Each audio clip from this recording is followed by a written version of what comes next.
I came home late that Friday night with takeout in one hand and my briefcase in the other. When I slid my key into the lock, it didn't turn. I tried again. Nothing. From inside, bass rattled the windows. Laughter spilled into the night, and I heard my wife's unmistakable voice shouting over the music. She was throwing a party inside the house I paid for, while I stood outside on the porch, locked out of my own life. My name is David Miller. I'm 36, a project manager for a mid-sized construction company, and until recently I thought I had built a stable life. I wasn't rich, but I had worked hard enough to buy a modest two-story house on the edge of town. That house was supposed to be a symbol of security, something my wife Claire and I could build our future in. Claire and I met 6 years ago at a friend's birthday dinner. She was electric in a way I could never be. Quick with jokes, loud in her opinions, always the center of attention. I was the quieter one, the guy who kept conversations flowing without needing the spotlight. She once told me that my calm steadiness was what drew her in. I believed her. For years I thought we balanced each other perfectly, but marriage, I've learned, doesn't crumble all at once. It erodes in tiny moments you almost miss. A laugh at your expense in front of friends, a dismissive wave when you try to talk about money, a slow shift from ours to mine. I paid the mortgage. I fixed the plumbing when the upstairs bathroom leaked. I stayed late at work to cover extra expenses when her online boutique didn't bring in what she expected. I didn't complain. Providing was my role, the one I took pride in. Claire, though, loved people. She loved gatherings, parties, nights that blurred into mornings. At first it was small, a few friends over on weekends, some wine, music playing softly in the background. I didn't mind. I even joined them sometimes, though crowds drained me more than they energized me. But over time, those get-togethers grew. More people, louder music, longer nights.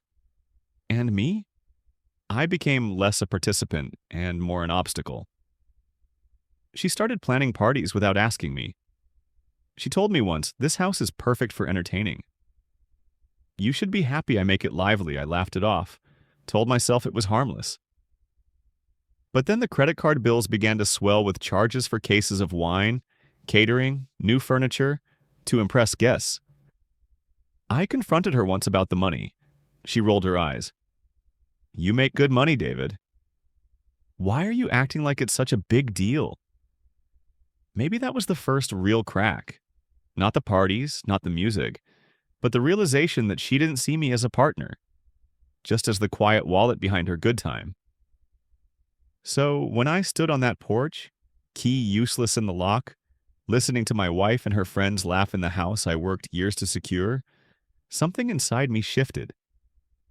This wasn't just about a party. It was about the truth I'd been avoiding. Claire had already locked me out long before she changed the locks. The next morning, I woke up on the living room couch of my friend Mark's apartment. He'd answered my late-night call when I realized I wasn't getting back inside my own house. I hadn't wanted to drive around aimlessly, and the idea of paying for a motel when my mortgage was due in 3 days left a bitter taste in my mouth. Mark poured me coffee and said what he always said when I vented about Claire. "Man, you've got to stop letting her walk all over you." I laughed, but it wasn't funny, because deep down, I knew he was right. The truth is, this wasn't the first time Claire had made me feel like a stranger in my own home. I remembered one of the first parties she threw after we moved in. It was a Tuesday night, which I thought was odd for a party. I came home from work to find the driveway full of cars and the front yard littered with beer cans. Inside, half the town seemed to be crammed into our living room. Music blasted from a Bluetooth speaker balanced on the counter. Someone had spilled red wine on the white rug I'd saved up to buy. When I asked Claire what was going on, she laughed and shouted over the music, "Relax, David. It's just a few friends." A few friends. There had to be 40 people. I spent that night cleaning up empty bottles, wiping sticky counters, and fishing cigarette butts out of the planters while Claire danced with her friends. At the end of the night, she kissed my cheek and said, "See?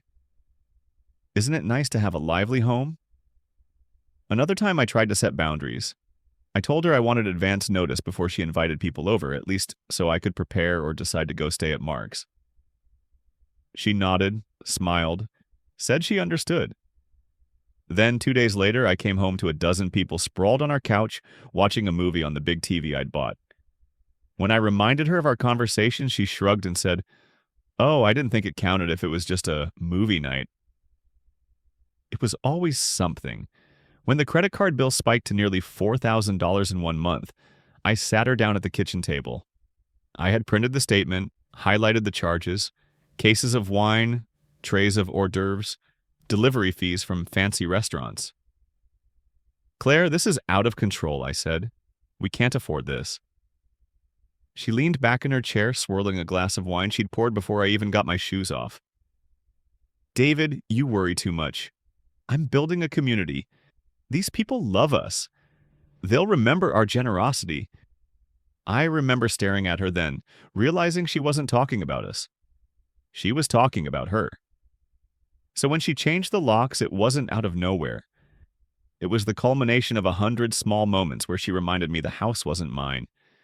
It was hers to fill, hers to use, hers to display. I had ignored the signs because I didn't want to admit the truth. My wife had stopped seeing me as her partner a long time ago. And now she had literally made sure I couldn't get inside. By Friday, I'd worked up the nerve to drive back to the house. A part of me hoped the lock incident was just a drunken lapse in judgment, something we could laugh about later, chalk up to bad timing. I'd practiced my lines in the car, calm, reasonable, the voice of a husband who still wanted to fix things. But when I turned onto our street, any hope drained away. Our driveway was jammed with cars. Music thumped through the walls so loudly I could hear the bass from the sidewalk. The porch lights glowed like a welcome sign, except I wasn't the guest of honor. I wasn't even a guest.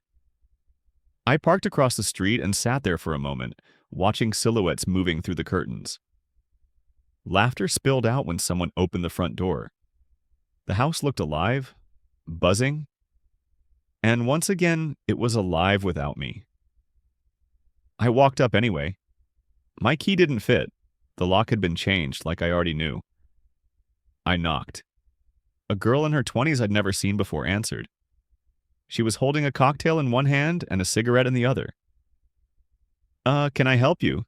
she asked, eyeing me like I was some lost delivery guy. "Yeah," I said, forcing steadiness into my voice. "This is my house. I live here. Where's Claire?" Her eyes went wide, then narrowed with confusion. She turned her head back into the house and shouted, "Claire! Some guy's at the door." "Some guy?" A few seconds later, Claire appeared, weaving through the crowd with a champagne flute in her hand. Her hair was done, her lipstick perfect, like she'd been hosting a gala instead of a casual hangout. She stepped onto the porch, shut the door behind her so the music dulled, and crossed her arms. "What are you doing here, David?" she asked flatly. "What am I doing here?" I repeated, heat rising in my chest. "This is my house. Why are there strangers partying inside while I'm locked out?" Her eyes flicked away, then back. She looked me up and down like I was a nuisance she'd forgotten to deal with. "David, you're making a scene," she said. "I told you the locks had to be changed." "It's better this way." "Better for who?" I asked. She sighed as though I was boring her. "For everyone. You're always sulking, always bringing the mood down. My friends come here to feel good, not to listen to you complain about bills or noise. This house is alive now, don't you see? I'm finally happy." Her words hit harder than the lock ever could.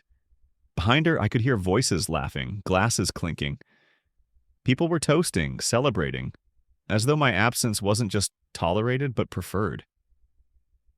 "You don't mean that," I said quietly. She tilted her head, studying me like I was an experiment she'd already lost interest in. "I do." Then she leaned closer, her voice low enough that only I could hear. "And if you can't handle that, maybe you should stop coming back." She didn't wait for my reply. She turned, opened the door, and disappeared back into the glow of the party. The bass pounded again, swallowing her words, but the damage was already done. I stood on the porch for a long time, staring at the door I couldn't open, realizing she hadn't just locked me out of the house. She'd locked me out of her life. The next morning, I woke up in my car. I hadn't meant to fall asleep there, but after driving aimlessly around town, I'd parked in a grocery store lot, leaned my seat back, and let exhaustion take over. My neck ached, my clothes smelled of stale coffee, and a hollow ache sat heavy in my chest. I told myself I'd go back, not to beg, but to confront. I needed clarity. I needed answers that Claire hadn't given me when she brushed me off on the porch. By the time I pulled into the neighborhood, the street was quiet. The line of cars was gone. The house looked almost normal again, except for the overflowing recycling bin by the curb. Wine bottles, champagne bottles, beer cans. The aftermath of a party I hadn't been invited to in my own home. I walked up to the door and knocked. No answer. Then I tried the new lock again, out of pure habit. Still dead to me. I circled around back. That door was locked too, but the curtains in the kitchen window had been left slightly open. I pressed my forehead against the glass, peering in. That's when I saw him. A man I didn't recognize, tall, dark hair, wearing a t-shirt and sweatpants, was pouring himself a cup of coffee at the counter. He moved with casual ease, like this was his kitchen, like this was his morning routine. My coffee maker hissed as it filled his mug. He leaned against the counter, scrolling his phone, completely at home. I froze, breath fogging the glass. For a second, my brain refused to connect the dots. Maybe he was just a guest who'd stayed the night. Maybe.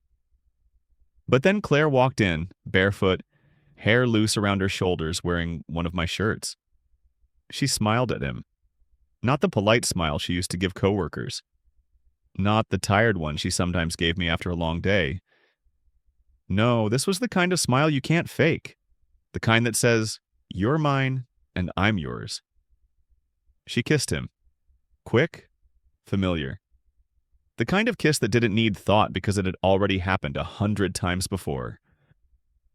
I stumbled back from the window, heart pounding in my ears. The ground felt unsteady beneath me. It wasn't just that she had locked me out. It wasn't just that she'd thrown parties in my absence. She had invited someone else in. She had replaced me. Inside my own house. Inside my own life. I backed away until I reached the edge of the yard. My mind spun with images.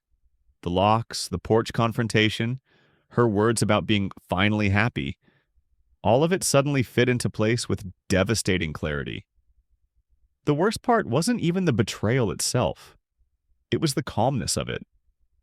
The way she had slid into this new arrangement so seamlessly, as though she'd been preparing for it all along. I wanted to storm back to the window, pound on the glass, demand an explanation. But what was left to explain?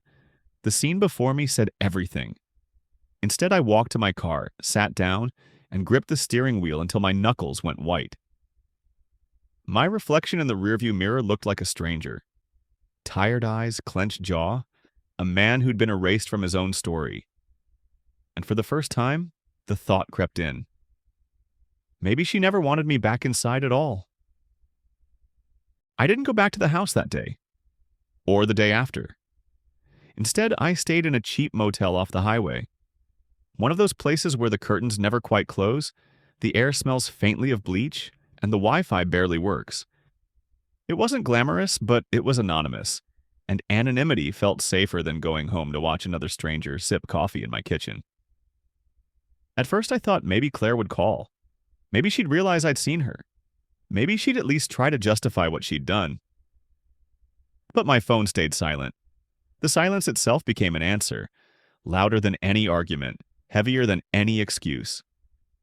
When I finally turned my phone back on after leaving it face down for a full day, there were messages waiting. Not from Claire, from my mother. "Honey, I heard there was some kind of argument with Claire. She said you stormed off. Please don't overreact. Marriage takes work." Another one a few hours later. She came by the house to drop off some boxes. Said you've been distant. Is everything okay? I'm worried boxes. The word landed like a brick in my stomach. Claire wasn't just moving me out emotionally, she was already making moves to erase me physically. I texted back one word, fine. It wasn't the truth, but it was easier than trying to explain betrayal in a few lines of text. That night, I scrolled through social media out of sheer masochism. And there it was. Photos from the party I'd been locked out of. Claire laughing with her friends, champagne flutes raised high. Someone had tagged the man I'd seen in the kitchen. His name was Evan. The caption said things like, best night ever, and Claire's place is always the spot. Claire's place, not ours, not mine. Hers. The comments stung more than I wanted to admit. Old mutual friends chimed in. Looking good, girl. So happy for you. You deserve this. Not one person asked why I wasn't in the picture. Not one person wondered why the husband wasn't mentioned. The realization hit me. She had rewritten the narrative already. In her version, I wasn't missing. I was irrelevant. By the third day, my father called. He wasn't one for small talk. His voice was sharp, almost accusatory. What's this I hear about you leaving your wife alone at the house? Son, that's not how men handle things. You can't just disappear every time you fight. I almost laughed at the absurdity. Disappear? I hadn't disappeared. I'd been locked out. But explaining that felt pointless. Dad had always believed that marriage meant endurance at all costs. If Claire had told him her side, he'd already chosen it over mine. After I hung up, I sat in the motel room, staring at the peeling wallpaper, realizing just how alone I really was. My parents weren't in my corner. Our friends had been absorbed into her orbit. The house, my house, was gone to me. I tried to think of who I could call. Coworkers? Too awkward. Old college friends? Too far removed. The only name that stuck was my sister, Laura. She'd always been skeptical of Claire, though she'd never said much out loud. I drafted a text 3 times before I finally hit send. Hey! Things with Claire are bad. I need to talk. She replied almost instantly. I figured. Come-over relief washed over me. For the first time in days, I felt like maybe I wasn't completely erased, but deep down I knew this was just the beginning of the fallout. Because if Claire had already moved someone else into the house, then what came next wasn't going to be about reconciliation. It was going to be about survival. Laura didn't waste time with questions when I showed up at her apartment the next evening.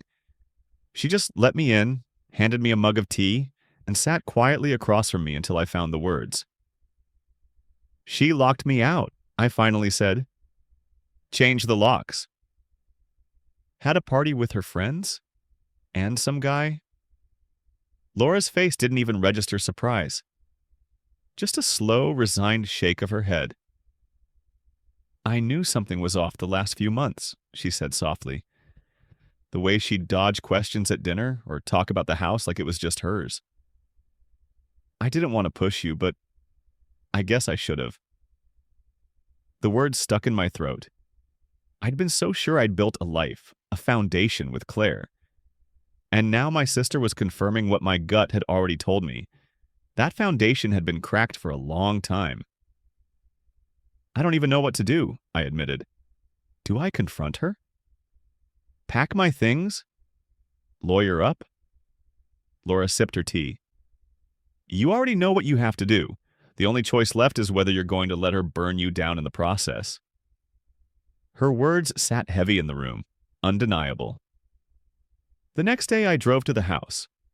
Not to beg for answers, not to scream or throw accusations, just to collect what was mine, and to give Claire the silence she'd earned. When I pulled up, music was thumping faintly inside, even though it was the middle of the afternoon. My key didn't fit, just as I expected, so I rang the bell. Evan, yes, the man I'd seen in my kitchen, answered. His smug smirk made my fists tighten, but I kept my voice steady. I'm here for my things. He stepped aside, almost mockingly polite. Claire was in the living room, curled up on the couch with a glass of wine in hand. She looked up, startled, but not guilty. More annoyed than anything. "Oh, so you finally decided to show up?" she said. "I thought you were going to sulk forever." Her tone was meant to sting, but it only confirmed what I already knew. There was no marriage left to save here. I walked past her straight to the bedroom and began packing. Clothes, personal papers, my laptop, a few books I couldn't bear to leave behind. Each zipper closed felt like sealing off another piece of the life I'd been tricked into thinking was ours. Claire followed me eventually, leaning against the doorframe. "You're really doing this? Over one little fight?" I paused, looked her dead in the eye, and spoke calmly. "You didn't lock me out because of a fight. You locked me out because you wanted me gone, and you've already replaced me. So no, this isn't a fight. It's the end." She scoffed, swirling her wine. "You're being dramatic. You'll regret walking away from this." From me, I zipped the last bag, stood up straight, and took a long breath. "No, what I regret is wasting years thinking loyalty mattered to you. What I regret is ignoring every red flag because I wanted to believe in us. But regret ends today."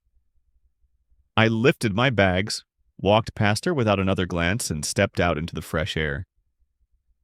Evan's voice called something mocking from behind me, but it barely registered. The door clicked shut, muffling the music, the laughter, the betrayal, and for the first time in a long time I felt quiet. Not happy, not relieved. Just quiet. At Laura's later that night, she asked if I'd said everything I needed to. "No," I admitted, "but sometimes silence says it better." Because screaming would have kept me tied to Claire, but leaving without giving her the satisfaction of a scene, that was freedom. It's been a year since I walked out of that house with nothing but 2 duffel bags and a spine I'd almost forgotten I had. The first months were rough. I won't sugarcoat it. Sleeping on Laura's couch, staring at the ceiling at 3 a.m., wondering how I'd been so blind. Filing for divorce felt like driving nails into my own ribs. Every signature a reminder that the life I thought I'd built was just smoke. But then, slowly, life reshaped itself. I found a 1-bedroom apartment above a bookstore. The kind of place where the floor creaks and the windows rattle when the wind's strong, but it was mine. My name on the lease, my hands fixing the crooked shelves. No one changing locks behind my back. Work picked up too. My boss, who'd noticed the slump I was in, pulled me aside one day and asked if I wanted to lead a new project. It terrified me, but I said yes. 6 months later, the project was a success, and for the first time in years, I felt proud on my own terms, not as someone's provider or background character. I started riding again, too. My old motorcycle had been sitting in storage for years, but I rebuilt it piece by piece. There's something about an engine roaring beneath you that feels like reclaiming a heartbeat you'd forgotten. Weekend rides into the hills became my therapy, and somewhere in the middle of all that, I began to laugh again. Real laughs. At bad movies. At Laura's sarcastic jokes. At myself, even. Claire? She took her own path. I didn't follow, but news trickled in anyway. Small-town grapevines always carry. The guy she let into our house, Evan, didn't stick around long. A few months after I left, he moved out, leaving her with rent she couldn't cover. I heard she tried throwing more parties, tried to make the place a hub for her friends, but people got tired of being her props. Eventually, the lease ran out and she moved into a smaller place across town. Last I heard, she'd bounced between jobs, still chasing nights that never seemed to give her the stability she thought she deserved. Sometimes people ask if I feel vindicated, if I get satisfaction from knowing she's struggling while I've built myself back up. The truth? Not really, because it was never about punishing her. It was about saving myself. A few weeks ago, Laura and I were at a diner when Claire walked in. She froze when she saw me. For a moment, it looked like she might come over. Her hand even twitched like she wanted to wave. But I just nodded once, polite, nothing more. Her face fell and she turned away. Laura asked if I was okay. I took a sip of my coffee and realized something. I was. I didn't need to win some dramatic showdown. I didn't need to shout or gloat or rub anything in her face. Because I had rebuilt my life in silence. And in that silence, I'd found peace. Claire once thought locking me out meant she controlled the story. That she had the power, but the truth is, she locked herself in. With her lies, her shallow friends, her fleeting thrills. Me? I walked away. And sometimes dignity isn't about the noise you make when you leave. It's about the quiet you carry with you long after the locks have changed.